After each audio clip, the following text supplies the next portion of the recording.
Welcome to Inspiring Innovation, where your host, Sean Frost, is joined by experts in the manufacturing industry to discuss bringing big ideas to life.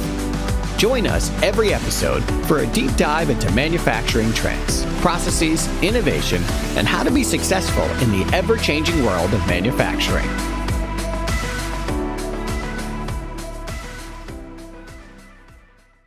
Welcome back to another episode of Inspiring Innovation. We appreciate you listening and tuning in to get some value out of this podcast in terms of what are trends in the industry, what are best practices, what are some success stories that we can share, bringing in our experts, and what are some of the challenges we've all faced together. So if you are a product engineer, a supply chain professional, a buyer, this podcast is geared towards you, and we appreciate you liking, subscribing, and tuning in wherever you listen to podcasts.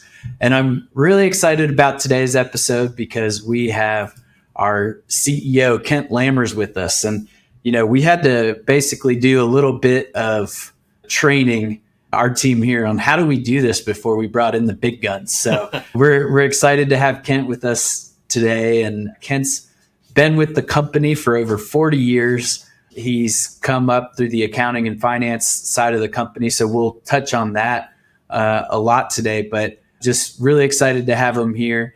And I thought, Kent, that we would start with your personal story. How did you come to discover Polo Custom Products? How did you meet our owner? And where did your Polo journey start? Thanks, Sean, first of all, for having me. It's great to share some of the stories about Polo and some of the background with our audiences. So it kind of started back early or late 70s, early 80s. Our chairman of the board for Polo Custom Products purchased a local racket club, and I was working the front desk at the time and going to college. And so I had met him and had been working at the club for quite a while since I was pretty young, and to feed my tennis habit. And so I was working the front desk, started below that, but then gradually worked up and got promoted to the front desk. And just talked to him one day and said, hey, if I'm going to Washburn University someday, if there's an opening at the company, back then it was called MC Industries, and I might be interested. And so that's how we met and when we met, and then continued to go to Washburn University, and then did land a job at the company, now Polo Custom Products. And I was really fascinated by the quality of the people, how nice they were, mostly local graduates of Washburn, and the positive influence on the culture in the company kind of was a magnet for me. And so that's kind of how it all began, and still at Polo today. That is awesome. It's cool to hear that history, and I didn't realize even how far back it went. So thank you for sharing that with us today. Sure. And let's talk a little bit about accounting and finance and your background in those areas, and maybe some best trends even in manufacturing. So how has that influenced the way that you approach your current position? And what are some of maybe the best practices for accounting and finance and manufacturing? Well, my interest, first of all, I would have never guessed I'd be in manufacturing. When I was going through high school, I was always dreaming of being an architect, and then maybe landscape architect, something surrounding that kind of industry. And then went to Washburn, started taking a lot of IT courses, and then after that, finance related, because I really navigated towards the finance industry and the nuances surrounding accounting. And so early in the company, I started kind of in an IT position. That was back with the big mainframes and everything like that. But quickly kind of navigated towards the accounting side because I had more visibility in other departments of the company that way. And so that whole experience kind of sharpened some skill set with regard to navigating the technology world today and the importance of keeping up with that, not necessarily always being leading edge, but being at a point where you strike the balance between affordability and ongoing needed technology. And I'm glad I did that because technology is an integral part of not only a finance department, but in the manufacturing plant as well. And I feel that the accounting background gave me perspective in terms of being able to analyze certain things that are possible with regard to either an acquisition or divestiture, and some of those things that are required as Polo evolves. So I felt like that the background I got through Washburn from both a technology and IT and finance perspective has really helped me. And that's an interesting point that I didn't mean to get into, but I think might be interesting for our viewers is we did some acquiring and divesting. And so you learned some serious lessons through that. Is there any story that you care to share from that, or anything for our viewers to know about Polo's history? You mentioned MC Industries before, and I believe Polo was a division of that at one point. Right. So Polo Custom Products, or the Polo, was a division of MC Industries. We also had Mark Clark Medical Company, a Secure Ticket, and in the 80s we had Sunflower Marketing. So we did also purchase a thermoforming company in California years ago, and have since divested all of those except Polo.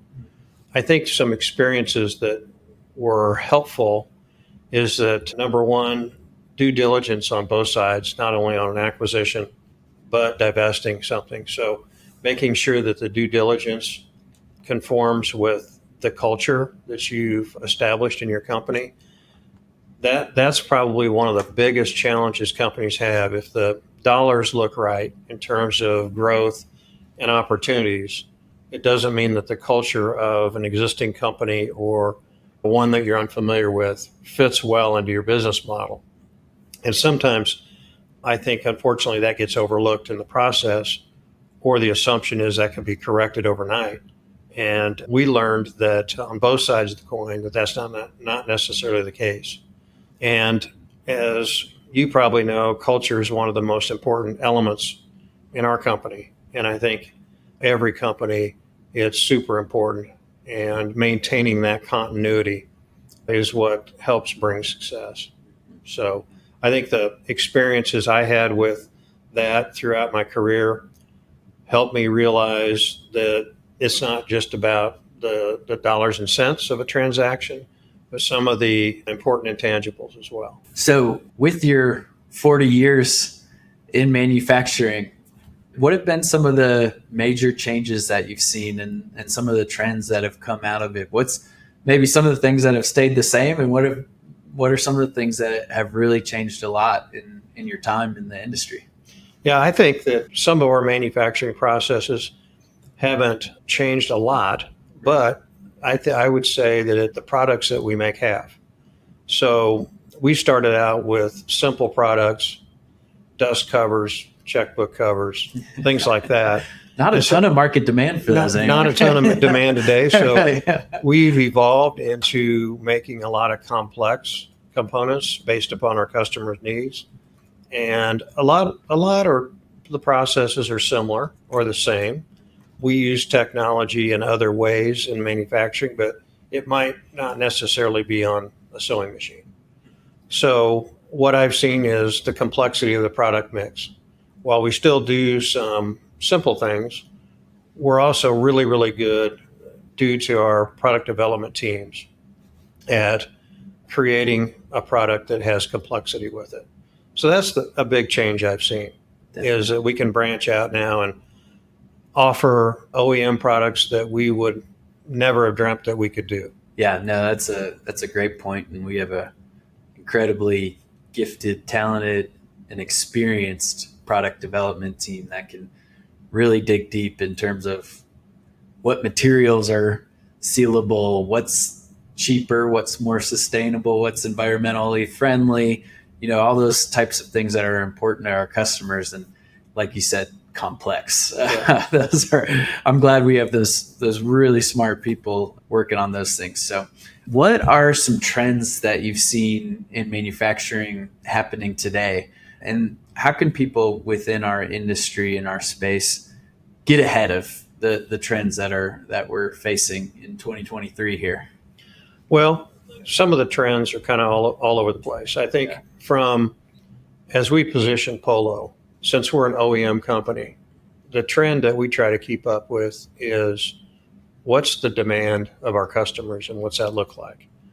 There could be a host of trends in various markets that we serve, and those can be not necessarily cyclical, but more based upon what's happening in the world. So we stand ready for all those kinds of different things, whether it be government, medical, or any of the markets we serve. I would think that the part of Polo that makes us very competitive is no matter what the product or the need from our customers, it's a relationship business, and technology can help and it can be a hindrance to that.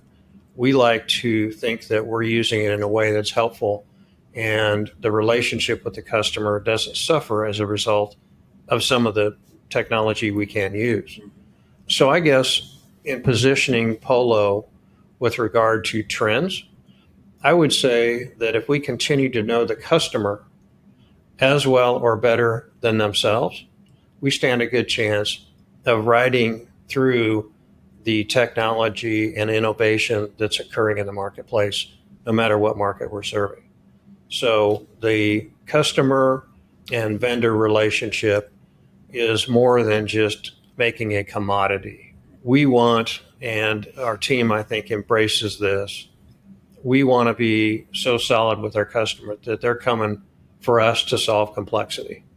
And we're good at that. And I think that that's where the future is, continuing to enhance the relationship, find out where our customer's going, and we want to go there with them.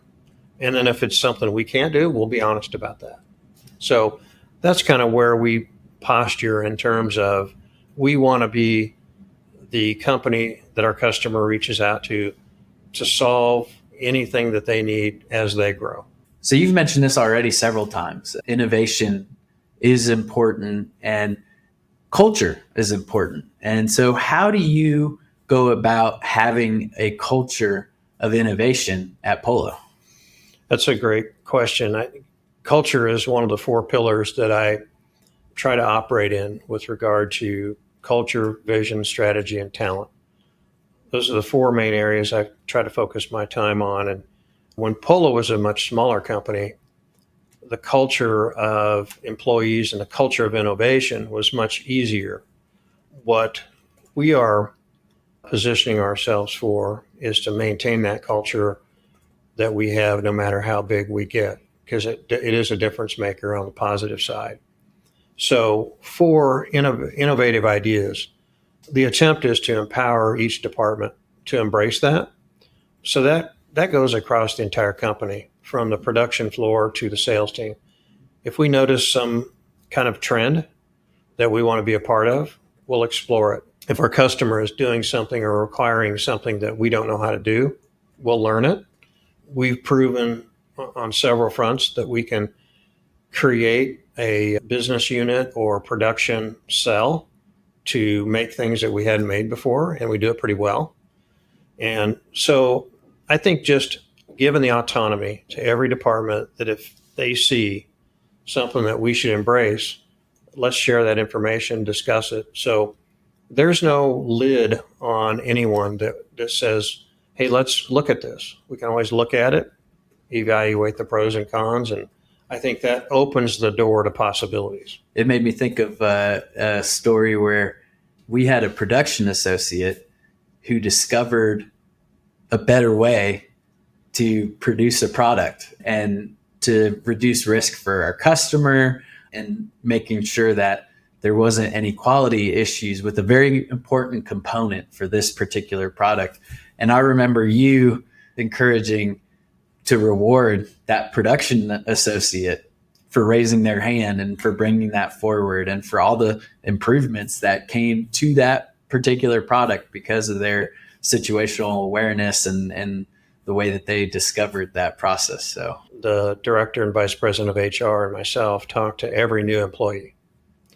And sometimes that's in person and sometimes it's remote if it's a location away from the corporate office.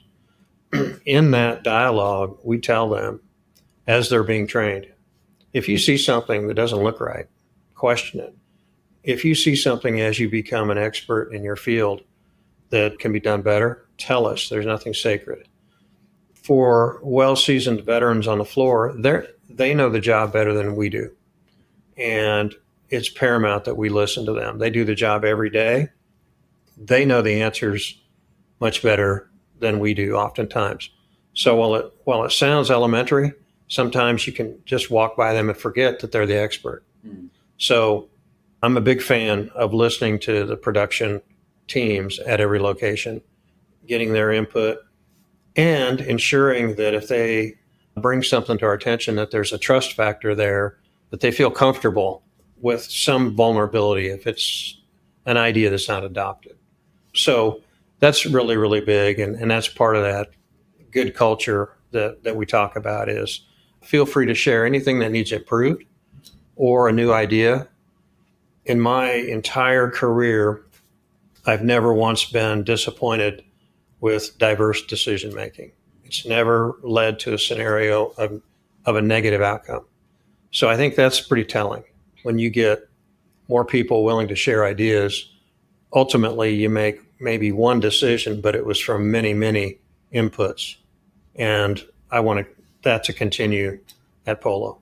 100%. Those are all really great points. And another thing that reminded me of was a story that I heard where you were training in sewing. And I think maybe Brian was giving a customer tour and they were wondering about our sewing capabilities because they saw you out there on the line. Yeah, it was a true story. Yeah. I was training with another person from Topeka, and the first time we'd actually been trained on the sewing machine, and Brian's given a tour to the CEO of another company, and I could just read his body language when he walked by and saw us sewing. It's like, I don't know if I want to do business with this company. Right, yeah. So right away, I recognized that. We said, hey, here's who we are, and we're being trained. We've never operated this. We're not making your product. Yeah. So, yeah, it was a funny story, but we recovered on that. Yeah. Way to rebound. Yeah, we rebounded. This question's kind of along the same lines, which is new processes, new technology is important today. How do you go about adopting the organizational changes that come with those things? And what's been the benefit of implementing some new processes and some new technology through your time at Polo? Well, processes definitely drive results because for the most part, associates are all trying to do the right thing and row the same direction. So processes and doing it consistently time over time are very important because people change, things shift from time to time. And if you don't have sound processes and documentation and principles surrounding that, thus, ISO guidelines tell you that it's pretty important. And we have audits routinely with regard to that. So it's so important, but sometimes gets overlooked. We try to drive the fact that if something's worth doing, it's worth documenting it and having it so when we questioned it, we also have the context on why it needs improved. If it's random, the output becomes random. And with the quality guidelines that we subject ourselves to and for our customers, I think process documentation and validation are critical, especially in a custom business. So that's not only on the production floor. That's in every department. It's HR, it's finance, it's PD. Have a well-designed, documented process. That way you can be assured that it's going to carry forward in the future. Can you speak more to adopting a new technology? Because you don't need to go into the specifics or any hair that may have changed color in this process, but the ERP system that we adopted, you were a major driver of selecting and implementing and executing that project. Yep. So can you share a little bit of high-level learnings about how to undertake such a huge challenge like that? That ERP, I think, was when we went from our mainframe, which served our needs for 30 plus years in the company, which hats off to some of the prior people that worked for us or who worked for us that did a great job programming that. But we decided the ERP system was necessary to automate time tickets, cost studies, everything that we need to evaluate the business. And something like that, kind of like a new payroll system, impacts everybody in the company. And everyone reacts to change differently. So that can be a tricky ordeal. One of the keys is to have empathy with folks on how they handle that change and adjust the communication style to that person or department. Because everyone's going to be different. And then what we did was we researched failures on an ERP system and said, let's not do that. Because at the time, and still today, it was one of the biggest investments we've ever made in the company. And we weren't going to have a second chance, so it could not fail. So study what won't work and don't do that, and then try really, really hard to get the outputs you need that drove the decision in the first place.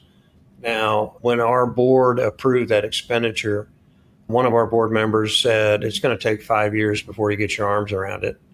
And then you'll be able to get the results that you want on the data and everything else. And that was about right on. It took us that long to just kind of tweak it, adjust it, find out what information was valued and what information was not needed. Today, I think we can fairly say that we couldn't live without it.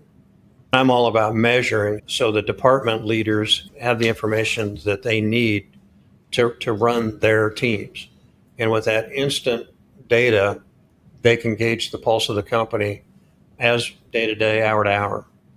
The other piece to that, as I recall, and being part of that with the IT team, was that communication transparency. Something's not working well, let's discuss it. And we had lots of meetings every day because there was something not working when we went live every day for quite a while. And you just had to have the mentality that it's worth it, write it out. Now, I wouldn't say you'd want to do that very often, that kind of change. However, hats off to our Rob Ward and his team for doing such a great job and getting that migrated. And it was a big step for Polo. And we utilize that functionality so much today. It's one of those things you can't imagine not having it. It makes me think of the saying, standing on the shoulders of giants. I feel very fortunate to be at the company after that process, because we take it for granted how great the information is that we're able to get back in terms of the actionability of the information that comes out and what we can do to adapt our day-to-day approach, to reach out to different customers, to notice when things are not where they are supposed to be in the process. And so we can be nimble and agile, which is so important to the success of our customers at the end of the day. And so thank you for all the hard work and tears and sweat and hair pulling that came out of that process as well. Those were some long days, Sean. And I remember one time, and the IT department deserves all the credit for sure, but I was on a call the night of the flipping the switch and going live. And I remember I had decided to go home and phone in, and I fell asleep on the phone. This was like midnight or 1 a.m. So I actually fell asleep on the phone and woke up eventually. But that's how many hours we worked straight for that. And it was just also the belief that, hey, someone on our team said, hey, nobody's going to die during this. Keep that in mind. When you're looking the next day and there's so many things maybe not working right, we're not going to have any fatalities as a result. So just keep perspective on it. And the legacy system worked for a long, long time, and it met its needs, our needs. But this was something that prepares us for growth. So continuous improvement is important in manufacturing. How have you all approached that throughout different departments, throughout different operations throughout the company? How do you view continuous improvement, and how has Polo executed that throughout the years? Yeah, that great question. Continuous improvement is really something that we give each department in each location autonomy to define what that looks like. Because if you're not continuously improving, you're falling behind. So the message that we try to share with our leadership team and everyone in the company is constantly look for those ways and ask questions. Are we doing the best practice? Do we think we are and we're not? Because it's a constant questioning. And also, like we discussed the change in IT, the tendency on something like that is to get it running and then not improve it. We get our daily processes and routines down, but we're only looking at, a tip of the iceberg on what it can do for us. So the magic lies in digging below and underneath the bottom part of the iceberg and finding out technology and economies that we can maximize that we don't know that we have. We've done that on numerous cases, and it's turned out to be a fantastic situation. So there's always ways to improve because everything's always changing. So if you think of it that way, it's not that our processes were bad to begin with, but they can become that way as the environment around us changes. So it's just a mentality to constantly be aware of that. And if you're not willing to change, you're falling behind. So that brings up another point that this is a really good segue into this question, which is balance and flexibility. How has Polo been able to maintain, staying true to our values along with adapting to the different needs of our customers and the markets that we serve? I just think that we don't take shortcuts because I think sometimes while efficiency is something that we desire and that we want for our customers, we also don't want to do that at the expense of the right way to make something. And that carries over into the right way, not only to make a product, but the right way to interact with our vendors, the right way to react to our internal customers if we're an administrative department. So that's kind of the litmus test, is just being able to have that at the forefront. So a lot of people are focused on sustainability today, and that's definitely playing a role in what we've just talked about, but also I think the future of manufacturing. So how does Polo view sustainability, and how can other people in manufacturing prepare themselves for the long haul? Sustainability as it relates to environmental and things like that, or is this? Yeah, so we could take it in that direction. There's two of those. So I was thinking more honestly operationally, but I think they're interrelated in a sense too. I mean, it is definitely a focus of our customers to be environmentally friendly and to find ways for us to report all the great things that we already have been doing. Sustainability in terms of our company in general and growth going forward. We have the mindset to continuously invest in the company and foster growth.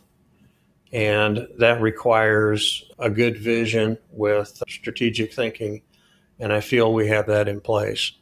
And we also, from time to time, just check our strategic mission and look at that to make sure that it's current, relevant, and sets us up for success.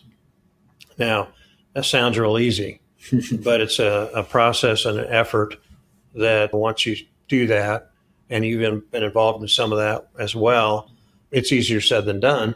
That's why so many companies skip it and they wing it. And then a couple of years later, they're no longer around. So we're intentional about it. And then we cascade a lot of that throughout the organization. The other piece to strategy and vision is utilizing feedback, like I mentioned and talked about earlier. We have a team, a strategic team, but that doesn't mean that others cannot ask or suggest directions that we might want to take. It's just a better way to, with a smaller team driving that initiative, it's more efficient to help identify what those are. But the internal customer to the strategy team is our entire executive team, and that branches out to the entire organization.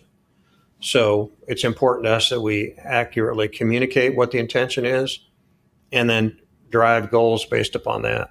The worst thing I think that a company can do is fail to indicate what that looks like. And some of the associates might be confused on where the company's been, where it is, and where it's going.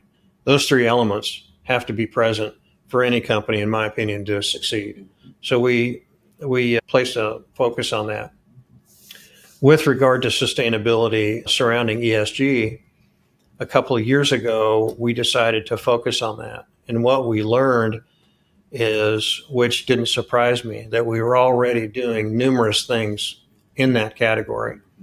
So we began documenting all of those items. And our manufacturing processes right now are such that there's not a lot of unfriendly environmental outcomes from it.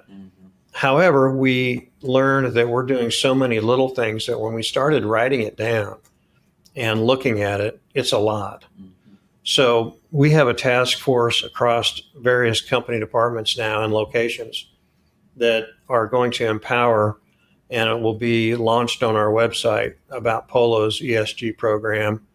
And we're going to identify it with a specific name, separate from ESG, and we're going to brand it in a way that is friendly to our customers, our vendors, and it's tangible. It's got some great stuff in it. So that'll be something launched at some point in the near future. I appreciate you sharing that. And I think that tangible is a key word in there. And that's what I've loved about working at Polo. I mean, strategy, like you mentioned, could be a fuzzy topic, right? I mean, a lot of people come up with this strategic plan that's a binder that just goes and sits on a shelf and collects dust somewhere. Whereas I feel like our process has been very concrete. This most recent round of revisiting it, I think people know where they contribute. They see actionable goals that that are in their area of the business, wherever that spans, all the way across, all the way down to our production floor. So kudos to all the great work that's gone in there. And I wanted to mention too, just for the audience, one of our board members' comments about what strategy is, because he shared a video with us that was great with a business professor that basically said it's two things. It's where do you want to play and how do you want to win? That's right. And I thought that was very succinct and very actionable. And it spoke to what you mentioned, where it's like, if you don't decide where you want to play or what actions you're going to do, you get random outcomes, and somebody else is deciding that, and they're going to win. Yeah, and the other thing that happens is you're not moving forward. You might adjust your course and say, that was a little different than I anticipated, but at least you're moving forward. Another element to that is it allows us to, with that philosophy, allows us to analyze our mistakes too and losses. Nobody is going to win every game or win every time, whatever the scenario is. The key is learn from that, and what would you have done differently? Right. A football team doesn't expect to go undefeated the whole year and then win the Super Bowl. The key along the way, analyze, and they all had a strategy going into the game. The key is to analyze your loss and why, what failed. Right. And same applies to business. You make the best decisions that you can with the information that you have today, and course correct. Yeah, it's a roadmap. Right. So you know where some of the anomalies are and where things might have deviated from what you planned originally. And if there's good reason to act outside of the budget items, we discuss it, determine. And to your point about agility earlier, I think that is one of our advantages. We're an agile company, and we can be flexible quickly when we need to. Some companies that have gotten so big have kind of forgotten about the importance of agility.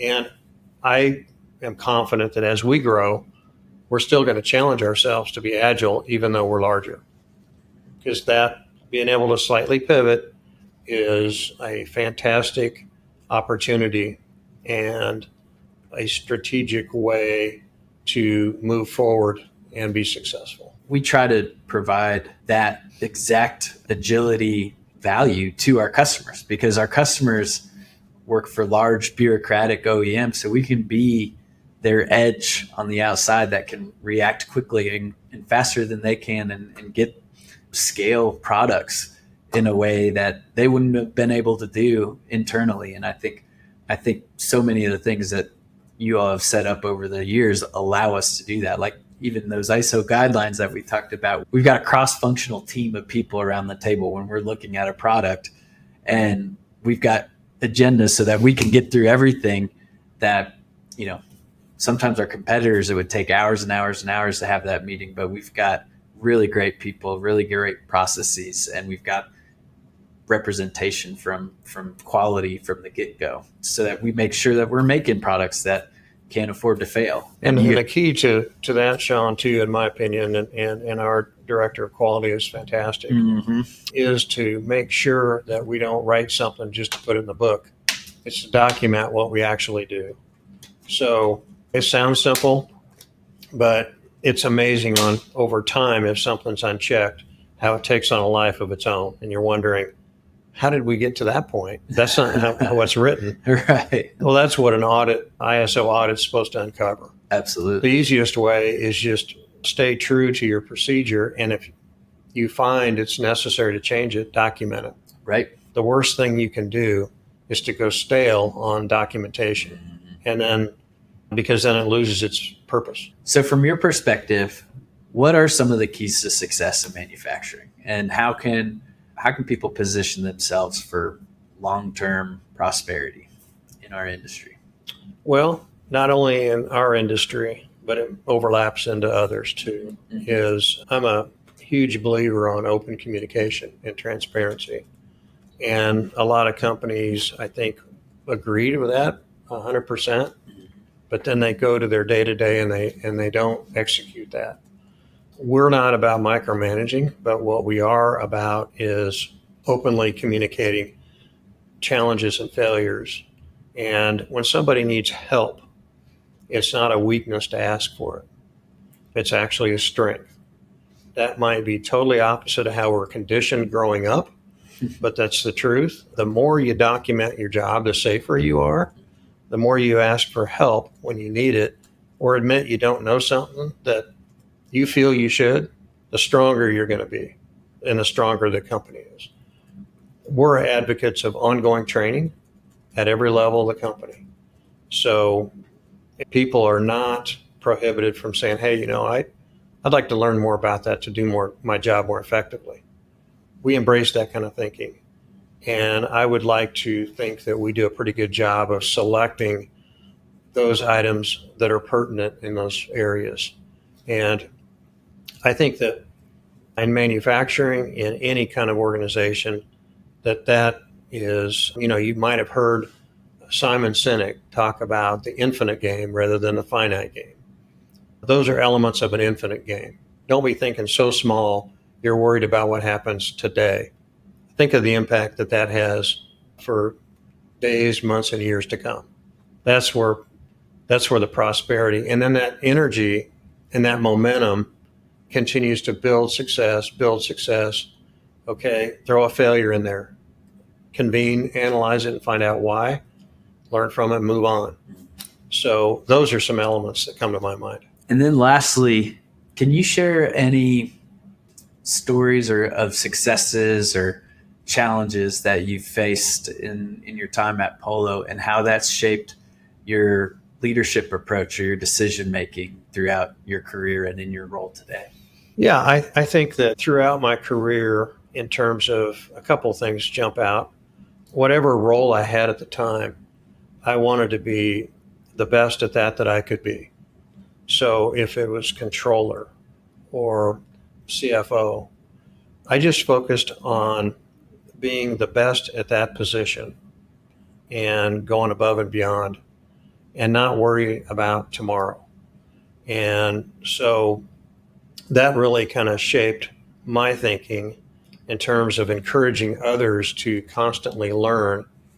Because the other element to this that I saw when we went to the ERP system, and we've experienced some great growth in the last 2 or 3 years, especially post-pandemic, is that if a person's not constantly trying to improve, as you grow, you can fall behind. And we don't necessarily want that to happen to our people. The other thing that I'm very big on is creating other leaders. That was an element that existed in the culture that I came through the company and the history, and it fits natural with my style. I want to create successful people, probably more so than I focus on myself. And that way, everybody wins when you've got great leadership throughout the company. So creating future leaders is, I think, in my role, paramount way to think about it. And then empower leaders to create other leaders. And the high tide lifts us all. So that's some things that I've adopted, which I think people embrace, and it's refreshing, I would like to think. So those are a few things that come to mind. Yeah, those are great, Kent. And I can't thank you enough for your time today and Sure. all the insights. I think our audience is going to love it. So thank you so much for joining us. Kent was an amazing guest, and I hope you guys found as much value out of it as I did. Please subscribe. Please comment what you liked, what you wanted to hear more of. We'd love to get your feedback, and we'd love to enhance this podcast for you. So we launched this every second Tuesday of the month, and we'd love for you to tune in. We appreciate everyone that's been listening, and we hope that you're finding some value and insights in our industry.